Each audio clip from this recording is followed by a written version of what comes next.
Hello everyone, welcome to All Your Cooks, and today we are going to be doing a really simple, not quick, but easy meal with deer shanks. Obviously it can be shanks from any animal. We happen to have a deer today, and unlike braising or the ossobuco, I believe it's called, dish, this one doesn't require as much cook time in terms of hands-on. So to get us started, we have two beautiful deer shanks, which I harvested last year myself. Now a lot of folks will end up taking this meat, turning it into a grind, making it into burger, sausage, etc. What I found is that by slow cooking it, it comes out absolutely amazing. And this particular recipe that I'm using has very few ingredients and super fast to prep. So I leave everything on. I do not remove any silver skin. All of that will render in the cooking process and will taste absolutely wonderful. There will not be any toughness. If you look right here, these are nice big shanks. You see all the silver skin is still on there. You want to dry them off first, as you would when adding any seasoning. Now, I have done different rubs in the past, and they're all great, but honestly, they don't give you that much more flavor than you would normally from the meat. So this is definitely interesting cut, and for me, it's full of flavor. So salt, pepper, and garlic salt. That's all that I'm putting on here. So putting it on, and this will be slow cooked. So again, I'll be putting it in for about 10 hours. At the end of those 10 hours, it should be absolutely falling apart and delicious.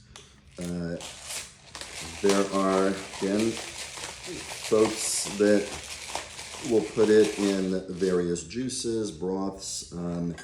There's a old standby, which has always been cream of mushroom soup and condensed, and that's what I will be using.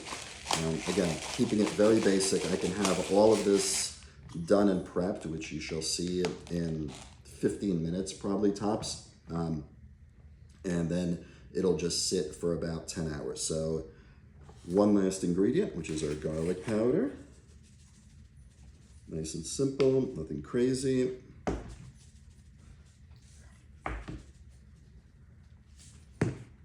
And we are almost ready to start putting it in the crock pot. All right, one thing that I discovered after using the crock pot for quite a while, don't know why I didn't know this before, but liners.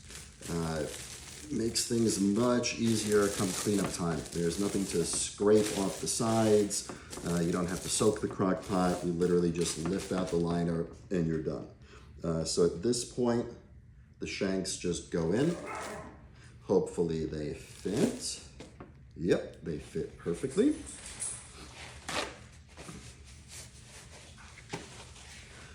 Next, we have carrots, onions, and then the soup. So I am using baby carrots.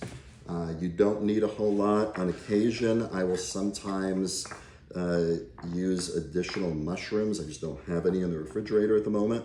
But again, this is probably not going to be eaten in terms of the carrots. So I just chop them up. It's really just to add a little bit of flavor. Most of the flavor is going to be coming from the meat. So quick chopping, and then literally I can just toss them in there. Lay them right on top. Maybe try to even them out a little bit on the sides. Next is our onion. You can see how quickly this is all going. Onion, I'm probably gonna use most of it, but I'll point something out where the end of the onion that still has the roots, I keep those.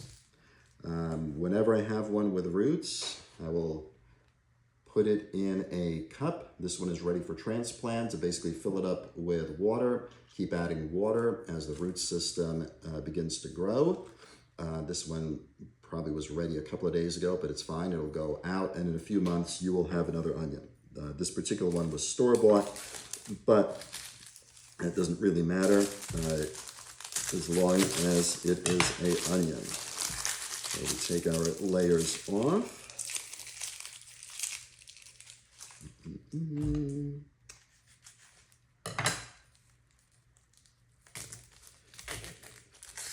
If you have any spots that don't look lovely, because occasionally you'll get that from the supermarket, because it's obviously not going to be 100% fresh all the time, just go ahead and cut those out. You don't want some of the black spots in the food. Yep, and this is all good. This is fine. And we'll give it a quick rinse. I'll be right back.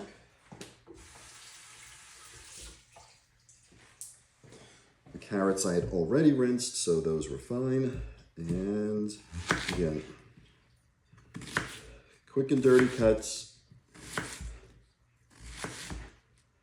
You can have the onions thin, you can have them thick. You don't need to really dice them, just leave them large. And I do like to break them up a little bit as I'm dropping them in. Again, just pile it on in there. The onions do taste really good after they're done cooking with everything.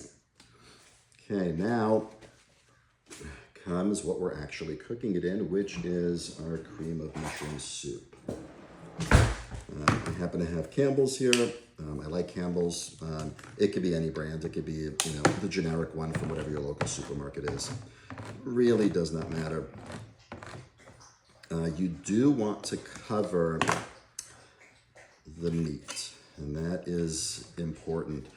So obviously you're going to have different levels depending on how large your shanks are.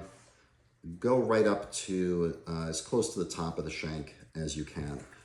This particular jar is 22.6 ounces.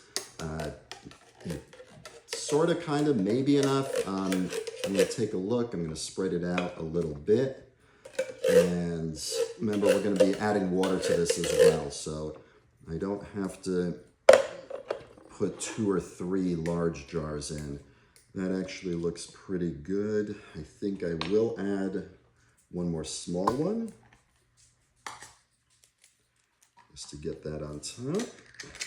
And again, I'm literally just piling it on top. It will all settle down as it cooks, and everything will mix together.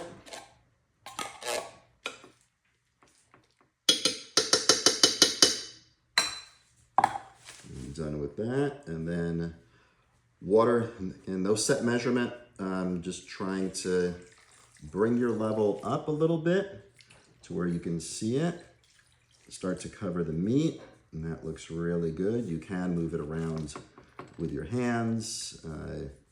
Probably should have worn gloves because now my hands are all full of this stuff, but it's okay. All right. So I'd say we are about 3/4 of the way up, or maybe closer to halfway up, but we're nicely covered with everything.